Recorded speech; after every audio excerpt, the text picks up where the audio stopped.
ألا بذكر الله تطمئن القلوب.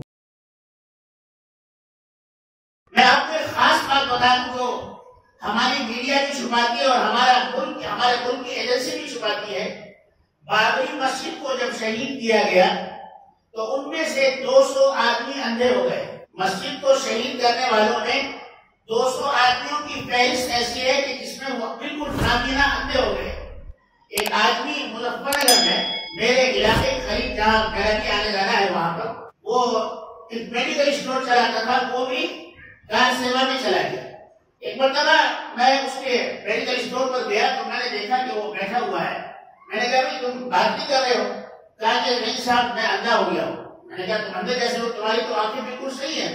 اس نے کہا کہ میں کار سیوا میں گیا تھا اور وہاں سے جب آیا تو میں اندھا ہو گیا.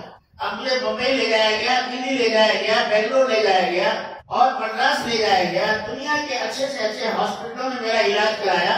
ڈاکٹر کہتے ہیں کہ آنکھوں میں کوئی خرابی نہیں ہے, آنکھوں کی جو چمک ہے وہ جو کی تو ہے, لیکن نظر کیوں نہیں آ رہا یہ ہم نہیں بتا سکتے. چنانچہ میرے گھر والوں نے کہا کہ ایسا نہ ہو کہ کار سیوا کے بعد تم جو عید اٹھا کر لائے کہ بابری مسجد کی, اس عید کی نحوست سے شاید ہمارے گھر میں یہ نحوست آئی ہو کہ تمہاری آنکھیں چلی گئی, لو جاؤ اس عید کو اٹھاؤ اور کسی مسلمان کو دے کر آ جاؤ.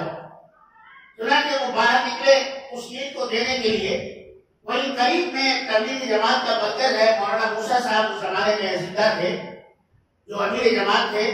یہ ان کے پاس گئے اور کہا کہ صاحب ہمارا بچہ کار سیوا میں گیا تھا اور جب سے آیا ہے وہ اندھا ہو گیا, لہذا آپ یہ عید ہم اٹھا کر لائے تھے, آپ یہ عید رکھ لیں تاکہ یہ نحوست ہمارے اوپر سے ٹل جائے. تو مولانا موسیٰ صاحب نے فرمایا بھائی میں کیوں لوں, میں اس عید کو نہیں لے سکتا, تم جہاں سے لائے ہو وہیں ڈال کر آؤ, میں اس کو لینے کے لیے تیار نہیں. اس لیے کہ یہ عید نہیں ہے, یہ تو عید کی شکل میں اللہ کا عذاب ہے, اور جب تک یہ تمہارے پاس رہے گی تمہیں اللہ کا عذاب گھیرے رہے گا. تو معلوم ہوا کہ لوگ ہمارے بہت سارے نوجوان یہ کہتے ہیں اللہ کی مدد تو آئی نہیں. ارے میرے بھائیوں اللہ کی مدد تو آئی, لیکن ہماری آنکھیں تو دیکھیں کہ مدد کیسے آئی. 200 آدمی بابری مسجد کو شہید کرنے والوں میں سے اندھے ہو گئے اور ان کا بے شمار علاج کرانے کے بعد بھی ان کی آنکھیں دوبارہ نہیں واپس آئی. یہ اللہ کا عذاب تھا.